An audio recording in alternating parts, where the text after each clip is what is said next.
And welcome back again mga kalapatids dito sa KR Vlog nga no. So for today's video mga kalapatids, siya mapapansin nyo iba yung loft natin. And nakita nyo man si Sir Bermudo, hindi naman na kayo bago sa kanya. Yung last champion natin ng winter mga kalapatids, ayan. So nakikiabang na lang tayo kasi nga wala na tayong ibon na isinakay mga kalapatids ng Allen Samar ano. Kaya ito, makikiabang na lang ako. Ayan yung loft niya, yung bagong loft niya. Nandito kami sa taas. Actually malaki yung loft niya bago. Mamaya papakita ko sa inyong buo para makita nyo no. So ayan si Boss Paul. And nag-aabang na kami UFC mga kalapatids. Kaso ang problema, medyo na-delay ng release ang mga ibon kasi nagka-problema ata dun sa biyahe ng truck sa Roro mga kalapatids. Nakababa yung truck is 9:30 yata, then na-release yung mga ibon is 9:51 na. Kaya ang nangyari ngayon mga kalapatids, ang Allen Samar is 2 days race ang nangyari, parang Tacloban na. Kaya ngayon, late na ang abangan. Actually mag-aalas 5 na ngayon mga kalapatids. 1-2 ang speedan pa ngayon, 1-1, halos 1-1 ay halos 1-2 ang speedan ngayon. Kaya nag-aabang din kami. Sana makapagpa-dayboard siya no. Hanggang mamayang 6:30 ng oras sunset. 6:22 ata ang sunset mga kalapatids. Kaya ayun, titignan natin kung may makaka-dayboard ngayon. Then 2 days race naman sabi ko nga. And ang cut off niya is 9:52 ata bukas ng umaga mga kalapatids. Kaya mahaba-haba pa naman yung oras hanggang bukas. Pero samahan nyo kami mag-abang mga kalapatids. Ito mga kalapatids, sabi ko nga yung bagong loft niya na napatayo. Kasi nga kung naalala nyo yung vlog natin na nag-champion siya nung last winter. So ayan, malaki yung loft na pinagawa niya. Yung baba is breeder. Then yung sa taas niya is flyer. So maganda, taas. Then kanina nung nag-intro ako, nandun kami sa taas na yun mga kalapatids. Kaya maganda ang abangan doon kasi nakikita mo, mataas yung nakikita mo mga kalapatids. So ayan, mag-aabang na tayo, samahan nyo kami mga kalapatids.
One eternity later.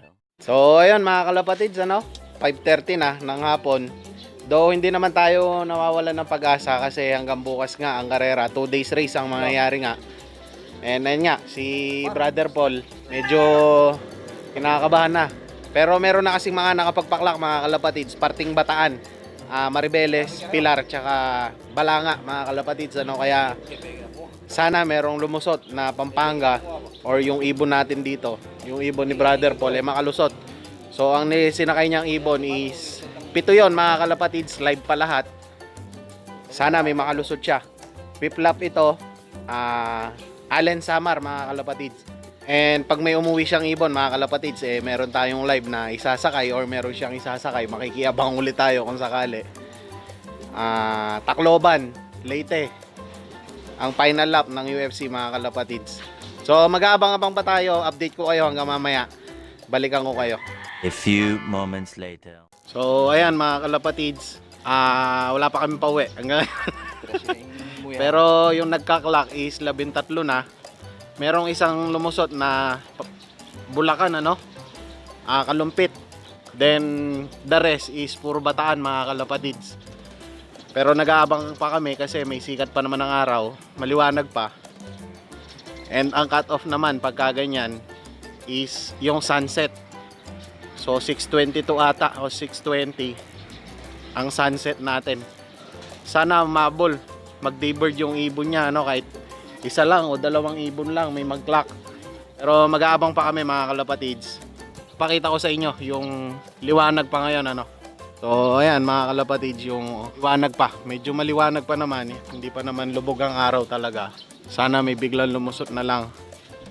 Pero may mga nagdadaan kasi dito. Siguro sa ibang club yon, 4 na ata yung nakita namin dumaan dito na medyo ang lipad nila medyo ano na, mabagal na. Alam mo na pauwi yung ibon. Pero maaari na sa ibang club kasi walang nagka-clock. Kasi kung parting arayat yun mga kalapatids, nag-clock na sana. Kaso hindi pa lumilitaw sa Yona, no? So update na lang hanggang mamaya mga kalapatids, balikan namin kayo. A few inches later. And ayun mga kalapatids, nakauwi na nga tayo galing kila Paul, ano, kila Bermudo GF Lop. And sad to say na walang nag-daybird dun sa mga ibon niya. Though hindi naman tayo nawawala ng pag-asa, or ako kumpiyansa pa rin ako dun sa mga ibon niya. Kasi yung isinakay nga niyang ibon is 7. Then live lahat yon mga kalapatids. Ang cut off naman niya hanggang bukas is 9:18 ng umaga. Hopefully makauwi yung mga ibon niya. And sabi ko nga kanina, kumpiyansa ako dun sa mga ibon niya kasi malulupit talaga ang mga ibon ni Bermudo, no? Though hindi lang nakalusot ngayong araw na to. And for your information mga kalapatids, ang ibon ay nakasakay sa UFC is 1,314. Ang nakapagpaklak hanggang ngayon is alas 7 na nga, 48 lang mga kalapatids. So ang dami na hindi nag-daybird. Though mahirap talaga na magpa-daybird kasi late nang napakawalan yung mga ibon nga. 9:51 ng umaga. So isipin nyo yun, medyo mainit na, sikat na yung araw, kaya medyo nahirapan na sigurong baga umarangkada yung ibon pauwi, ano. Kaya ayun, and out of 48 na ibon mga kalapatids, karamihan is Bataan yung mga nakapagpaklak.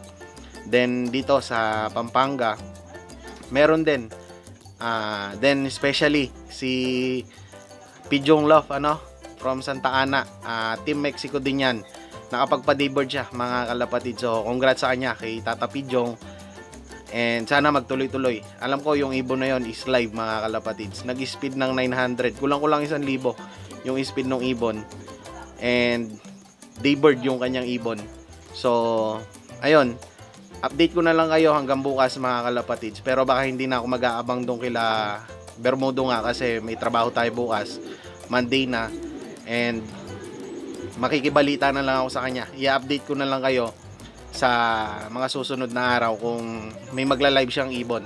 And hopefully na umuwi yung kanyang mga ibon, ano. Pero ako sabi ko naman, malaki ang tiwala ko dun sa mga ibon niya kasi malulupit na nga yung kanyang mga ibon mga kalapatids, ano. So ayun, update ko na lang kayo mga kalapatids sa susunod na vlog. And sa mga gusto magpa-shoutout pala, just comment below mga kalapatids. And pasensya na muna sa mga nagpapa-shoutout. Though konti pa lang naman kasi, sa susunod na vlog ko na lang isa-shoutout mga kalapatids, ano. So ayun, that's it for today's video mga kalapatids. Good luck sa ating lahat sa mga may karera. And happy flying mga kalapatids.